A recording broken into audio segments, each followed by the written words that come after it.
சரவண பவ. உருவாய் அருவாய் உளதாய் இலதாய் மறுவாய் மலராய் மணியாய் ஒளியாய் கருவாய் உயிராய் கதியாய் விதியாய் குருவாய் வருவாய் அருள்வாய் குகனே. அன்பர்கள் அனைவருக்கும் வணக்கம். நான் ஆதித்ய சொர்ணலக்ஷ்மி பேசுகிறேன். இந்த பதிவு சிறப்பான பதிவு அப்படின்னு சொல்லலாம். கர்மக்காரகன் சனி பகவான் பயிற்சியாக போகிறாரு. மார்ச் 29 பயிற்சியாகி அவர் 2.5 வருடங்கள் ஒரு ராசியில் இருப்பார். ஏன்னா அதிக நாள் இருக்கக்கூடியவர் நம்ம சனீஸ்வர பகவான் தான். அவர் ஜூன் 2027 வரை அந்த இடத்துல தான் நம்மளுக்கு கும்பத்திலிருந்து மீனத்திற்கு சென்று அமர்ந்தவர். இந்த இடைப்பட்ட காலங்கள் அந்த இடத்துல தான் நம்மளுக்கு இருந்து பலாபலன்களை தரவிருக்கிறார். விதியை நிர்ணயிப்பவர், கர்மக்காரகன் அப்படின்னு அவரை நம்ம ரொம்ப சொல்கிறோம். அதை தாண்டி அவரை பார்க்கும்போது எல்லாருக்கும் ஒரு அச்சம். ஏன் இந்த அச்சம் அப்படின்னு பார்த்தோம்னா, இவரை பார்த்து நம்ம அச்சப்பட வேண்டியதே கிடையாது. நம்ம பார்த்து அச்சப்பட வேண்டியதெல்லாம் யாருன்னா சாயா கிரகங்கள்னு சொல்லக்கூடிய ராகு கேதுக்கள். அவங்க தான் பிக் பாஸ், நம்ம இயக்கக்கூடியவர்கள். ஒவ்வொரு 1.5 வருடமும் நம்மளுக்கு எல்லாத்தையும் மற்ற 7 கிரகங்களும் கொடுக்காத அவங்க பிடிக்கி வாங்கி செஞ்சுட்டு போயிடுவாங்க. அதே போல் நம்ம என்ன தப்பு பண்ணுறோம், ஒவ்வொரு நொடியும் 24x7 நம்ம பிக் பாஸ் தான். விஜய் டிவி பிக் பாஸ் தான். ஓட முடியாது, ஒளிய முடியாது, எல்லா இடத்துலையும் கேமரா தான் நம்மளுக்கு. நம்ம நினச்சிக்குவோம். நான் நிறைய பதிவுகளில் இதை ஏன் உங்களுக்கு நினைவூட்டுறேன், மறுபடியும் சொல்கிறேன்னா, எப்பயாவது ஒரு தடவை நமக்கு ஞாபகம் நம்ம கவனமாக நடந்துக்குவோம் இல்லையா?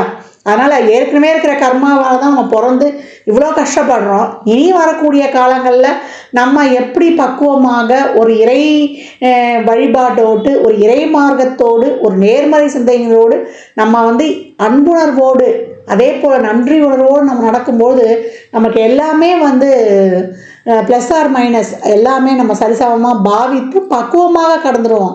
போதும், இந்த கர்மாவை இந்த ஜென்மத்தில் அனுபவித்தது போதும். இனி வரக்கூடிய அடுத்த பிறவிலையாவது நம்ம ஒரு நிம்மதியான வாழ்க்கை வாழணுன்றதுக்கு தான் இந்த இன்ட்ரோலே நான் உங்களுக்கு இவ்வளோ பெரிய விளக்கம் கொடுக்குறேன். அன்பர்கள் அனைவரும் இந்த சனீஸ்வர பகவான் பயிற்சியாகி 12 ராசிக்கும் சிறப்பான பலாபலன்களை தரவிருக்கிறார். ஏன்னா ஒரு 6 ராசி ரொம்ப அருமையாக இருக்கும். ஒரு 6 ராசி கொஞ்சம் கவனமாக நடந்துக்கணும். எப்படிலாம் நம்ம கவனமாக நடந்துக்கலாம், இதை எப்படி நம்ம டேக்கிள் பண்ணிட்டு போகிறது? ஏன்னா சனீஸ்வர பகவானை பொறுத்த வரைக்கும் அவரை மாதிரி நன்மையை தரக்கூடியவரும் இல்லை. அவரை மாதிரி ஒரு கொடுங்கோல் அப்படின்னு சொல்லுவோம் இல்லையா, ஒரு ஹிட்லரை பார்த்துருக்குறோம். நான் அதே போல் நம்ம மகாபாரதத்தில் நமக்கு 2 கேரக்டர் இருக்கு இல்லையா, ஒன்று தர்மர், ஒன்று துரியோதனன். அந்த மாதிரி 2 கேரக்டருமே அவர் பார்த்துருப்பார். அப்போ சனி கொடுத்தால் தடுப்பவர் எவர்? நல்லதும் அதுவே, கெட்டதும் அதுவே. அவர் எப்படி இருக்காரு? அவர் திரிகோணத்தில் வந்தாலும் சரி, கேந்திரத்தில் வந்தாலும் சரி, இல்லை மற்ற இடங்களில் வந்தாலும் சரி, 3 கேட்டகரி, 1 5 9, 1 4 7 10, நமக்கு 3 6 8 12 இந்த இடங்கள்லாம் வந்தால் நம்ம எப்படி இருக்கணும்? அப்போ 1 5 9 வந்தால் நம்மையும் யாருக்காக வாழ்கிறோமோ நம்ம குலத்தையுமே பாதிக்கும். கேந்திரத்தில் வரும்பொழுது நம்மளுடைய வாழ்வாதாரத்தையே பாதிக்கும். நம்ம யாரை ரொம்ப இது பண்ணுறோமோ அந்த உறவுகளை, அதே போல் நம்மளுக்கு பொருளாதார வகையில் நம்மளை ரொம்ப அன்றாட ஒரு வாழ்க்கையை லீட் பண்ணுறதுக்கு ரொம்ப ஸ்ட்ரகிள் பண்ணுவோம். அடுத்த மற்ற இடங்களில் இருக்கும்பொழுது நம்ம மற்றவங்களோட மிங்கிள் பண்ணி போகிறதையும் மற்றவர்களிடம் நம்மளுக்கு கிடைக்கக்கூடிய விஷயங்களையும் நம்மளுக்கு தடுக்கும். அப்படின்னு இப்படிலாம் நிறைய விஷயங்கள் இருக்குது. இதை தாண்டி இந்த சனீஸ்வர பகவான் வெறும் இதை மட்டும் நம்ம அப்படியே பிளைண்டாக பார்க்கக்கூடாது. அவர் யாரோட தொடர்பில் இருக்கிறாரு, அவர் எப்படி இருக்கிறாரு, அதை வைத்துத்தான் மற்ற பலன்களை, நம்ம பிறப்பு ஜாதகம் தான் நமக்கு முழுமையான துல்லியமான பலன்களை கொடுக்கும்.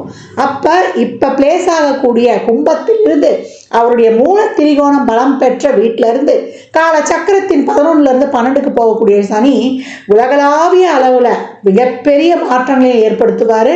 அதை இயற்கை சீற்றங்கள்லேருந்து, உலக பேரழிவுகள்லேருந்து, அதே போல் நாடுகளுக்கு ஏற்படக்கூடிய பிரச்சனைகளில் இருந்து, நம்முடைய சாதாரண மனிதனின் வாழ்வாதாரத்திலிருந்து, அரசியலிருந்து, அதே போல் நம்ம சமூகத்தில் ஏற்படக்கூடிய அனைத்து விதமான மாற்றங்களுக்கும் காரணகர்த்தா அவரே தான். அதை பற்றி நம்ம பதிவுகளில் தெளிவாக காணலாம். பதிவை முழுமையாக கேளுங்க. இதில் சொல்லியிருக்கின்ற இறை வழிபாடு, அதே போல் எளிமையான ஒரு ஆன்மீக பரிகாரங்களை எல்லாம், வழிபாடு தான் பரிகாரம் சொல்வதை விட, பின்பற்றி உங்கள் வாழ்வை வளமாக்கி கொள்ளலாம். விருச்சிக ராசி விருச்சிக லக்னத்திற்கான பலன்களை காணவிருக்கிறோம். இந்த சனி பயிற்சி எப்படிப்பட்ட சிறப்பான பலன்களை அளிக்கவிருக்கு அப்படின்னு பார்க்கும்பொழுது, விருச்சிக ராசிக்கு ரொம்ப அருமையான பலன்கள் அப்படின்னு சொல்லலாம். இந்த இடத்தில் காணப்படக்கூடிய நட்சத்திரங்கள் பார்த்தீங்கன்னா, விசாகம் 4வது பாதம், அனுஷம் 4 பாதம், கேட்டை 4 பாதங்கள் இருக்கு. விருச்சிக ராசிக்கு இந்த சனி 5ஆம் இடத்திற்கு வர்றதுனால பஞ்சம சனியாக, பஞ்சங்களை தீர்க்கக்கூடிய சனியாக பாக்கியங்களை நிறைய சிறப்பாக கொடுக்க போறாரு அப்படின்னு சொல்லலாம். பஞ்சம சனி பதவிகளை தரும், பாக்கியங்களை தரும். உங்களுக்கு வாழ்க்கையில் ஒரு அடுத்த கட்ட நகர்வு. 5ஆம் இடம் தான் உங்களுடைய செல்வ செழிப்பை குறிக்க போகிறது. உங்களுடைய பூர்வ ஜென்மாவில் நீங்கள் பண்ண புண்ணியங்கள் எல்லாம் இந்த காலகட்டம் உங்களுக்கு கை கொடுக்கும் அப்படின்னு சொல்லலாம். ஏன்னா அர்த்தாஷ்டம சனியில் நிறைய அல்லல்களை சந்தித்தவர்கள் நீங்கள் அப்படின்னு சொல்லலாம். உறவு, பண விஷயத்தில், உடல் ஆரோக்கியத்தில், அதே போல் தொழிலில் மிகப்பெரிய ஒரு ஏற்றம், முன்னேற்றம். தொழிலே இல்லாமல் சாப்பாட்டுக்கு கூட வழி இல்லை அப்படின்னு சொல்லவங்க கூட நிறைய பேர். ஏன்னா கை நிறைய சம்பாரிச்சாலும் அப்படியே எடுத்து போய் கடனை கொட்டி தீர்த்தவர்களும் நிறைய பேர் சொல்லலாம். இந்த சனிப்பெயர்ச்சி உங்களை வாழ வைக்க வந்திருக்குது அப்படின்னு சொல்லலாம். உங்களுடைய சொந்தங்களில், உங்களுடைய சமூகத்தில் உங்களுக்கு நல்ல மதிப்பையும் பேரையும் புகழையும் தரக்கூடிய ஒரு அருமையான சனிப்பெயர்ச்சி அப்படின்னு சொல்லலாம். ஏன்னா சனியானவர் 5ஆம் இடத்துக்கு உங்களுக்கு சிறப்பாக 7, 11, 2 என்ற இடங்களை பார்க்குறாரு. அப்போ இந்த காலகட்டம் உங்களுக்கு ஒரு நல்ல ஒரு வசதி வாய்ப்புகளையும் பேர் புகழையும், தொழிலில் வேலையே செஞ்சுட்டு சம்பளமே இல்லாமல் வந்த சூழல் போய் இனிமே சம்பளத்தோட உங்களுக்கு நல்ல வருவாயும் கொடுத்து உங்களுக்கு கையிருப்பையும் வச்சிருவாரு. நம்ம வரக்கூடிய பணம் தன லாபமாக வரப்போகுது. செய்கிற தொழிலுக்கு நல்ல உழைப்பாளிவீங்க. அப்போ செய்கிற தொழிலுக்கு உழைப்பே இல்லாமல் வந்த காலம் போய் இப்போ உழைப்பும் அந்த இருந்த பிரச்சனைகள்லாம் தீர்ந்து கடனெல்லாம் அடைத்து அந்த வரக்கூடிய பணத்தில் நீங்கள் சேமிப்பும் வைக்கும்போது, முதலீடும் செய்யும்போது எவ்வளோ ஒரு மனநிறைவு இருக்கும். அதை நீங்கள் அந்த காலகட்டம் காணுவீங்க. 7ஆம் இடத்தை சனி பார்க்கறதுனால கூட்டு தொழிலில் இருக்கக்கூடிய பிரச்சனைகள் நீங்கும். ஒரு சிலர் கூட்டு தொழிலில் கவனமாக நம்ம இந்த காலகட்டம் முடிவெடுத்து பார்ட்னர்ஷிப் அமைத்து கொள்ளணும். கணவன் மனைவியிடையே பிரச்சனைகள் தோன்றும். என்னம்மா பிரச்சனைகள் தோன்றும்னு சொல்லிட்டீங்க? 7ஆம் இடத்தை பார்க்கும்போது தோன்றும், குழப்பம் வரும். 4 பேர் 4 விதமாக பேசுவாங்க. 2 பேரும் எந்த ஒரு சின்ன விஷயமா இருந்தாலும் மனம் விட்டு பேசி கலந்தாய்வு செய்து முடிவெடுக்கும் பொழுது அங்கே தாம்பத்தியம் இல்லறம் நல்லறமாகும் அப்படின்னு சொல்லலாம். நம்மக்கிட்ட எப்போ பாண்டிங் நிறைய வரும், ஒரு பிரச்சனை ஏற்பட்டு அதில் நம்ம 2 பேரும் ஒரு ஆர்கியூமெண்ட் பண்ணி அதில் புரிதல் ஏற்பட்டு ஒருத்தருக்கு ஒருத்தர் மீண்டும் இணையும் போது இருக்கக்கூடிய அன்பு மிகப்பெரிய ஸ்ட்ராங்காக. அப்போ இந்த காலகட்டம் ஏதான ஒரு பிரச்சனை நம்மள பிளைண்டாக ஒருத்தர் நம்ம குற்றம் சுமத்திடக்கூடாது. அப்போ என்ன பண்ணோம், நம்ம பொறுமையாக இப்போ என்னப்பா நடந்துச்சு, எதனால் அந்த பிரச்சனை அப்படின்னு நீங்கள் உங்கள் மனைவியை நீங்களும் நிறைய புரிந்து கொள்ளணும். உடனே கண்மூடித்தனமாக எல்லா விஷயங்கள்லையும் நீங்கள் முடிவு எடுத்துடக்கூடாது. நிறுத்தி நிதானமாக ஆய்ந்து நீங்கள் எடுக்கக்கூடிய ஒவ்வொரு முடிவும் உங்கள் வாழ்க்கையை மிக சிறப்பு பெற செய்யும் அப்படின்னு சொல்லலாம்.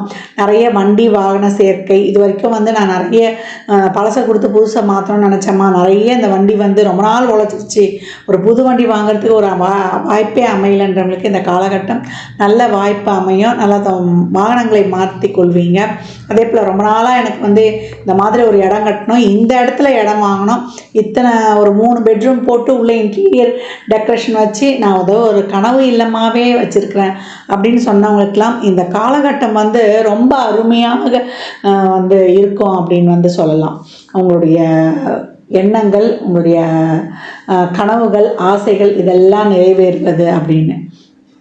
விருச்சிக ராசிக்கு இதுவரை இருந்த அனைத்து விதமான தடைகள், சங்கடங்கள், அதே போல் ஒரு காரியமே நடக்காமல் இருந்ததெல்லாம் நீங்கி இப்போ அனைத்து விதமான சுப காரியங்களும் சுப நிகழ்வுகளும் ரொம்ப சிறப்பாக நடைபெறும். இப்போ நடக்கவிருக்கிற விஷயங்கள் உங்களை இக்கட்டான சூழலிலிருந்து உங்களை கை தூக்கி உங்கள் வாழ்க்கையில் அனைத்து விதமான காரியங்களையும் உங்களுக்கு சாதகமாகவும் ஆதாயமானதமாக மாற்றி உங்கள் வாழ்க்கையில் முன்னேற்றத்தை இது வர வைக்கும் அப்படின்னு சொல்லலாம். இது வரைக்கும் நிறைய உறவுகளுக்காகவும் சரி, நல்லா உடன் பிறந்தவர்களுக்காகவும் சரி, இல்லை நெருங்கிய சம்மந்தப்பட்டவர்கள் அக்கம் பக்கமே நிறைய இருக்கிறவங்களால பிரச்சனையை அனுபவித்தோம், இல்லை அவங்களுடைய சுமைகளை எங்களுடைய சுமைகளாக வந்து பாவித்து நாங்கள் சுமந்து கொண்டிருந்தோம் அப்படின்னு சொன்ன அனைத்து தரப்பினருக்கும் ரொம்ப ஒரு என்ன சொல்கிறது, நான் இனிமேல் வாழ்வனா அப்படின்னு ஒன்றுமே இல்லாமல் விருச்சகம் போகும்போது தான் மீண்டும் அப்படியே ஜனனம் எடுக்கும் அப்படின்னு வந்து சொல்லலாம். ஏன்னா அது காலச்சக்கரத்தின் ஒரிஜினல் 8ஆம் பாவம். அந்த 8 என்ற மிகப்பெரிய ஒரு வலி, வேதனை, துக்கங்களை அனுபவித்த பிறகு திருப்பி ஒரு ஜென்மம் பிறப்பெடுக்கும். 9 என்ற 10, 11 என்ற ஏற்றத்தன பாவங்களை அது வந்து பெறும் அப்படின்னு வந்து சொல்லலாம். விருச்சகத்துக்கு இந்த காலகட்டம் தொழிலில் இருந்த தடை, அதே போல் குடும்ப உறவுகளில் இருந்த பிரச்சனைகள் நீங்குவது, வருமானம் பெருகுவது, வண்டி வாகன சேர்க்கைகள் அமைவது, அதே போல் திருமணம் சார்ந்த விஷயங்கள் வந்து உங்களுக்கு சிறப்பாக கை கொடுப்பது என்று அனைத்து விதமான வாழ்வாதாரத்திற்கு தேவையான உறவுகள், ஆரோக்கியம், மணி, இந்த 3ம் உங்களுக்கு வந்து முத்தாக பஞ்சம சனி உங்களுக்கு சிறப்பான பாக்கியங்களாக வாரி வழங்க வந்திருக்கிறார். அதனால் உழைப்பையும் உங்களுடைய முயற்சியும் சிறப்பாக போடுங்க. என்னென்ன உடல் ஆரோக்கியத்தில் மட்டும் கொஞ்சம் கவனம் எப்பவும் இருக்கணும். ஒரு சின்ன சின்ன இது வரும். ஏன்னா ரொம்ப யோசிக்கக்கூடாது, சந்தேகப்படக்கூடாது.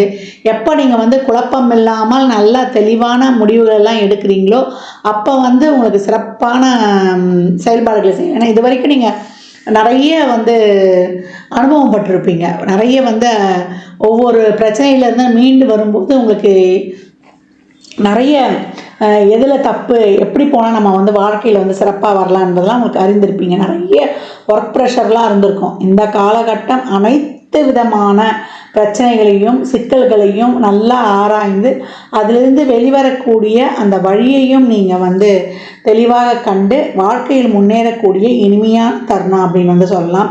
இந்த சனி பெயர்ச்சி எப்போவும் வந்து உங்களுக்கு சனியானவர் நன்மை செய்பவரா தீமை செய்பவரானா 50-50 அப்படி தான் எடுக்கணும். இந்த காலகட்டம் உங்களுடைய ஆழ்மன எண்ணங்கள், விருப்பங்கள், உங்களுடைய நீண்ட நாள் முயற்சி, கனவுகள் இதெல்லாம் வந்து இந்த காலகட்டம் ரொம்ப சிறப்பாக நிறைவேறும். ஒரு தனியாக தொழில் செஞ்சாலும் சரி, ஒரு 2-3 பேரை சேர்த்து வைத்து தொழில் செய்பவர்களாக இருந்தாலும் சரி, இந்த காலகட்டம் நிறைய தன வருவாயும், அந்த தன வருவாய் உங்கள் பிரச்சனைகள் இது வரைக்கும் இருந்த மொத்தமே ஊரே என்னை கடங்காரன் பேசிச்சுன்ற அந்த வார்த்தைகள் எல்லாம் போய் அதை நீ தீர்த்து, என்னப்பா இவன் இப்படி இருந்தவன் எப்படி ஆயிட்டான் அப்படின்னு சொல்கிற மாதிரி உங்களுடைய சொந்த பந்தங்கள் சமுதாயமே வியக்கக்கூடிய அளவுக்கு மிகப்பெரிய செல்வ வளமையையும் சமூகத்தில் ஒரு பேர் புகழ் அங்கீகாரத்தையும் பெறக்கூடிய அருமையான காலகட்டம். விரைந்து சிறப்பாக வேகமாக திறம்பட செயலாற்றி உங்கள் வாழ்வை வளமாக்கிக் கொள்ளுங்கள்.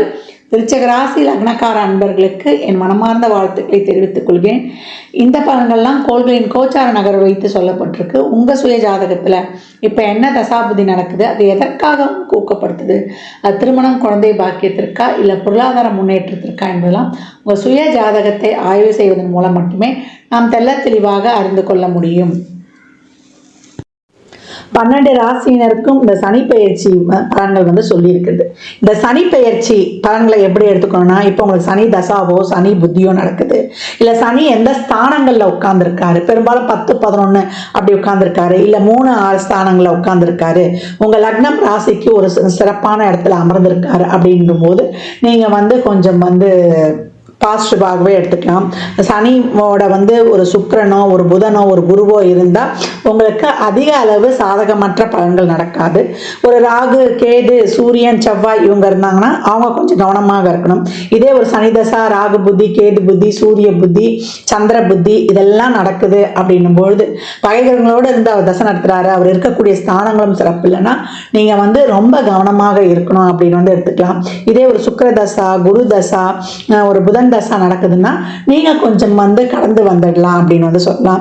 எல்லா சூழலில் இருக்கிறவங்களும் இந்த காலகட்டம் வந்து ஒரு பிரச்சனையை சந்தித்து தான் நம்ம வந்து ஒரு நன்மையும் எதிர்பார்ப்போம். ஒரு லெசன் எடுத்துருவாரு. ஒரு சனி பகவான் வராருனாலே அந்த பாவத்தை நம்மளை சரி பண்ணி கொடுக்கணும்.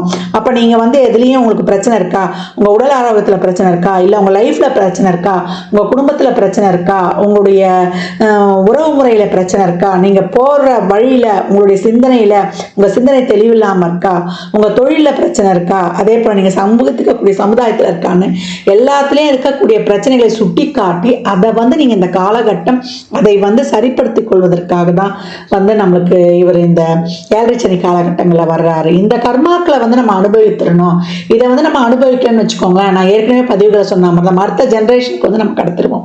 இப்போ வரக்கூடிய இந்த 7.5 சனியில் நம்ம ஏன் கண்டு நடுங்குறோம், நம்ம என்னென்ன தப்பு பண்ணுறோம், ஒவ்வொரு வினாடியும் ஒவ்வொரு நொடியும் இந்த ஜென்மத்தில் பண்ணுறது அடுத்த ஜென்மத்தில் 2-10 வந்துடும். நம்ம போன ஜென்மத்தில் செய்தது தான் இந்த காலகட்டத்தில் 4, 8, 12 ஸ்தானங்களில் இருந்து நம்மளுக்கு வந்து பலன்களை கொடுக்க போகுது. அதனால 7.5 சனி வந்துருச்சுன்னு யாரும் கவலைப்படவே வேண்டாம். அந்த மாதிரி சனி புத்தி தசா நடப்பவர்கள் மட்டுமே கொஞ்சம் அதிகப்படியாக கவனமாக இருக்கணுன்றதையும் சொன்ன பதிவுகளில் இருந்து தெரிந்து கொள்ளுங்க. இந்த காலகட்டம் நிறைய சிவ வழிபாடு பண்ணுங்க. அதே போல சனீஸ்வர பகவான், புகழ்பெற்ற சனீஸ்வர பகவான்களான திருநள்ளாறு, திருக்கள்ளிக்காடு, குச்சானூருக்குலாம் சென்று வாங்க. அங்கே போனாலும் வெறும் சனீஸ்வர பகவானை மட்டும் வழிபடக்கூடாது, அங்கே இருக்கக்கூடிய சிவனை வழிபடணும். இந்த காலகட்டம் சிவ வழிபாடு தான் ரொம்ப சிறந்தது.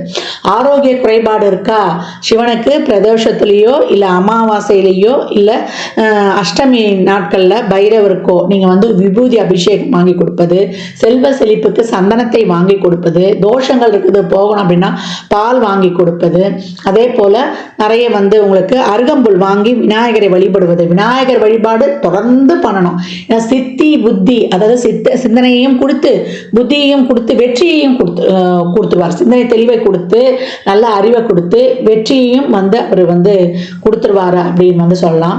இந்த சனி பயிற்சியில் அடித்தட்டு மக்கள் துப்புரவு பணியாளர்கள், அவங்க தூய்மை பணியாளர்கள், அந்த தூய்மை பணி செய்பவர்களுக்கு உங்களால் இயன்ற அன்னதானங்களை நிறைய செய்யுங்க. மாற்றுத்திறனாளிகளுக்கு நம்மளுக்கு வந்து அவங்களுடைய வாழ்வாதாரத்திற்கு நீங்கள் உதவும் பொழுது, அன்னதானம் செய்யும் பொழுது நீங்கள் ஒரு ஃபுல் மீல்ஸும் வாங்கி கொடுக்கலாம். இல்லை சித்திரான்னங்கள் சொல்லக்கூடிய நம்ம வந்து தயிர் சாதம், புளி சாதம் இந்த மாதிரி அன்னதானம் பண்ணும்போது எலுமிச்சங்காய் ஊறுகாவோட கொடுக்கணும். அப்புறம் ஒரு வாட்டர் பாட்டில் தண்ணி மேலே வந்து ஒரு சில்லறை பணம் ஒரு 21 ரூபா 51 ரூபா வைத்து ஒருவருக்காவது முழுமையாக கொடுங்க. ஒரு பெட்ஷீட்டு, செருப்பு, கொடை அப்படின்னு வைத்து கொடுக்கும் பொழுது சனிக்கிழமை சனி ஓரையிலையோ இல்லை நீங்கள் பிறந்த கிழமைகளிலேயோ இல்லை ஒவ்வொரு மாத பிறப்புகள்லையோ நீங்கள் வந்து கொடுத்து கொண்டு வரும்பொழுது இந்த காலகட்டம் மிக சிறப்பான பலன்களை வந்து நீங்கள் கண்கூடாக காணலாம். அதனால் அதே போல் நவகிரகத்தில் இருக்கக்கூடிய சனீஸ்வர பகவானை வந்து இந்த வெறும் நல்லெண்ணெய் தீபம் போட்டால் போதும், அது ஒரு 9 முறை வளம் வந்தால் போதும். இந்த ஆன்டி கிளாக் வைஸாக வளம் வர்றதெல்லாம் தயவு செய்து பண்ணவே பண்ணாதீங்க. இந்த கோச்சாரத்தில் சனி பயிற்சியால் நடக்கக்கூடிய பலன்களை சொல்லியிருக்கிறோம். இன்னும் வந்து துல்லியமான பலன்களில் வந்து இந்த தசாபுத்தி உங்களுக்கு, இந்த சனி பயிற்சி உங்களுக்கு பொருளாதாரத்துக்காக சப்போர்ட் பண்ண போதா இல்லை உறவுகளுக்காக சப்போர்ட் பண்ண போதா என்பதெல்லாம் உங்கள் சுய ஜாதகத்தை அறிந்து கொள்ளும் போது மட்டுமே நாம் தெல்ல தெளிவாக அறிந்து கொள்ள முடியும். அதனால் 7.5 சனி வந்துருச்சு நம்மளுக்கு வந்து, அதில் வந்து விரைய சனி வந்துருச்சு, பாத சனி வந்துருச்சு, கண்ட சனி வந்துருச்சு, அர்த்தாஷ்டம சனி வந்துருச்சு, அஷ்டம சனி வந்துருச்சு அப்படின்னு பயப்பட வேண்டாம். சனி எந்த இடத்தில் இருந்தாலுமே அவரை சாதகமாக்கி கொள்ள இறைவனை வழிபடும் பொழுது மிக சிறப்பான பலன்களை நம்ம வந்து அனைவருமே பெற்றுக்கொள்ளலாம். பெரிய நெருப்பு யாருன்னு கேட்டீங்கன்னா சிவபெருமான். அவருடைய நெற்றிக்கண்ணிலிருந்து தோன்றிய நம்முடைய சின்ன நெருப்பான நம்முடைய முருகப்பெருமானையும் வழிபடும் பொழுது மிக சிறப்பான பலன்களை காணலாம். எவ்வளோக்கு எவ்வளோ கோயிலில் வந்து நீங்கள் எலுமிச்சம்பழத்தை, ஒரு குங்குமம், ஒரு மஞ்சள் பேக்கெட்டோட தானமாக கொடுக்குறீங்களோ அதை அவ்வளோக்கு அவ்வளோ உங்களுடைய வாழ்க்கையில் மிகப்பெரிய வெற்றிகளை வந்து காணலாம். எலுமிச்சம்பழத்தை வந்து மாலையெல்லாம் கோத்து போட்டுறாதீங்க. எலுமிச்சம்பழத்தை மாலையெல்லாம் கோத்துட்டா அதுக்கு வந்து இந்த பவரே போயிடும். அந்த மாதிரி போட்டு கொண்டு வாங்க. சாமிகிட்ட எலுமிச்சம்பழம் வச்சு உதிரியாக கொடுத்துருங்க. குலதெய்வ கோயிலில் போய் இந்த காலகட்டம் வழிபட்டு வருவது ரொம்ப சிறப்பு. மாதம் போய் வழிபட்டாலும் பரவாயில்ல. 33 எலுமிச்சம்பழத்தை ஒரு சகப்பு துணியில் நல்லா மஞ்சள் தண்ணியில் கழுவிட்டு ஒரு சகப்பு துணியில் தொட்டு ஒரு எலுமிச்சம்பழத்தை எடுத்து வைத்து மூட்டை கட்டி உங்களுக்கு என்ன கோரிக்கையோ அவர்கிட்ட கொடுத்துட்டு வந்துடுங்க. ஒரு மஞ்சத்தூள் குங்குமம் பாக்கெட்டோட கொடுத்து கொண்டு வரும்பொழுது உங்கள் வாழ்க்கையில் மிகப்பெரிய வெற்றிகளை காணலாம். தனியாக நீங்கள் ஒரு 3 பழம் வச்சு வாங்கிட்டு வந்து ஒன்று உங்கள் கூடையை வைத்துக்கோங்க, ஒன்று ஜூஸ் போட்டு குடிச்சிருங்க, ஒன்று வந்து பூஜை அறையில் வைத்துக்கொள்ளுங்க. இதை வந்து வாய்ப்பு கிடைக்கும் போதெல்லாம் செய்து கொண்டே வரும்பொழுது அந்த எலுமிச்சம்பழம் பேக்கில் வைக்கிற எலுமிச்சம்பழம் காஞ்ச உடனே நீங்கள் இன்னொரு எலுமிச்சம்பழம் வச்சுக்கலாம். அது அழுகுது, ஒரு கருப்பாயிடுமானா உங்ககிட்ட இருக்கிற அத்தனை கண்டிஷ்டியும் போயிடுச்சுன்ட்டு நீங்கள் வந்து தைரியமாக இருக்கலாம். நேரம் கிடைப்பவர்கள் திருவண்ணாமலை கிரிவலம் செல்வது ரொம்ப சிறப்பு. பௌர்ணமிக்கு தான் போகணும் அந்த கூட்டத்தில்னு கிடையாது. 24x7 365 நாளும் எப்போ நினைக்கிறீங்களோ தாராளமாக கிரிவலம் சென்று வரலாம். அது அமாவாசை, பௌர்ணமி, பிரதோஷம், அஷ்டமி, நவமி, பஞ்சமின்னு எல்லா நாட்கள்லையும் போகலான்னு சொல்லியாச்சு. சித்தர் ஜீவசமாதி வழிபாடு செய்வது, அங்கே போய் அமர்ந்து மெடிடேஷன், யோகா, தியானம், மெடிடேஷன் தியானம் பண்ணுவது. யோகா நம்ம உடம்புக்கும் நல்லா புத்துணர்ச்சியை கொடுத்துரும். தினமும் பண்ணும்பொழுது டே டு டே நம்ம உடம்பை ஆக்டிவாக வச்சுக்கிறது. நான் ஏற்கனவே சொன்ன மாதிரி தான் எக்ஸசைஸ். அதே போல் உணவு பழக்க வழக்கத்தில் இயற்கை உணவுகளை சாப்பிடுவது, நல தமயந்தி படம் பார்ப்பது, ஹரிச்சந்திரா படம் பார்ப்பது, இல்லை அந்த கதைகளை கேட்பது. ஏன்னா 7.5 சனியினால தான் அவங்களுக்கு அந்த கதையே நடந்தது. இதெல்லாம் பார்க்க பார்க்க இதுவுமே வாழ்க்கைக்கு ஒரு டெக்னிக் ஆகிடும். 1, 4, 7, 10 பிறப்பு ஜாதகத்தில் சனி இருக்குமா, இப்போ கோச்சாரத்தில் அப்படி வர்றவங்களுக்கும், ஜென்ம சனியாக இருக்கிறவங்களுக்கு, அர்த்தாஷ்டம சனியாக இருக்கிறவங்களுக்கு, கண்ட சனிகளாக இருக்கவங்களுக்கு, 10 சனி வரவர்களாக இருந்தாலும் இந்த கதைகளை படிப்பது. பொதுவாக எப்பவுமே இந்த சரித்திர கதைகளை, சனி தோஷம் இருக்குது, சனி தசா புத்தியோ நடக்குதுன்றவங்க கூட பார்க்கும்போது மிகப்பெரிய ரிலீஃப் கிடைக்கும். அதாவது மன அழுத்தம் நிறைய ஆயிடும், ஒரு பயம் பற்றிக்கொள்ளும். இதெல்லாம் நீங்குவதற்கு தான் இந்த செயல்பாடுகள்லாம். இல்லை எல்லா விதமான செயல்பாடும் சொல்லியிருக்கிறேன். யார் யாரால என்னென்ன முடியுமோ தாராளமாக பின்பற்றுங்க. வாரத்தில் ஒரு நாள் உங்கள் குழந்தை கிழமையில எழுந்து நீங்கள் பிரம்ம முகூர்த்தத்தில் தீபம் போடுவீங்களோ, இல்லை 6 to 7 அந்த நாளில் வரக்கூடிய ஓரை. இப்போ ஞாயிற்றுக்கிழமைனா 6 to 7 சூரிய ஓரையாக வரும். அதே போல் 1 to 2 சூரிய ஓரையாக வரும். அதே போல் இரவு 8 to 9 அதே சூரிய ஓரையாக வரும். இல்லை அந்த ஓரையில் விளக்கு போடுறதோ, இல்லை 4 to 6 நித்திய பிரதேசத்தில் விளக்கு போடுறதோ, தீபம் ஏற்றி வழிபடும் பொழுதும், அன்னதானங்கள் செய்யும் பொழுதும், இறைவனுடைய திருநாமங்களை கோளறுப்பதிகம் கேட்பது, அதே போல் அனுமன் சாலிசா, அதே போல் பைரவ அஷ்டகம், துர்கா அஷ்டகம், சத்ரு சமார திருசதி, இதெல்லாம் கேட்க கேட்க கேட்க உக்ர தெய்வங்களையும் காவல் தெய்வங்களையும் வழிபட வழிபட உங்களுக்கு அனைத்து விதமான பலன்களும் கிடைக்கப்பெறும் அப்படின்னு சொல்லலாம். பதிவு பெரிய பதிவாக தான் கொடுத்துருக்குறேன். இதை பொறுமையாக பாருங்கள். இதை பார்த்தீங்கன்னா எளிமையான செயல்பாடுகள் இதெல்லாம் நீங்கள் செய்ய செய்ய உங்கள் வாழ்க்கையில் மிகப்பெரிய முன்னேற்றங்களும் மாற்றங்களும் ஏற்றங்களும் எந்த கிரக பயிற்சியிலையும் நீங்கள் பெற்றுக்கொள்ளலாம்.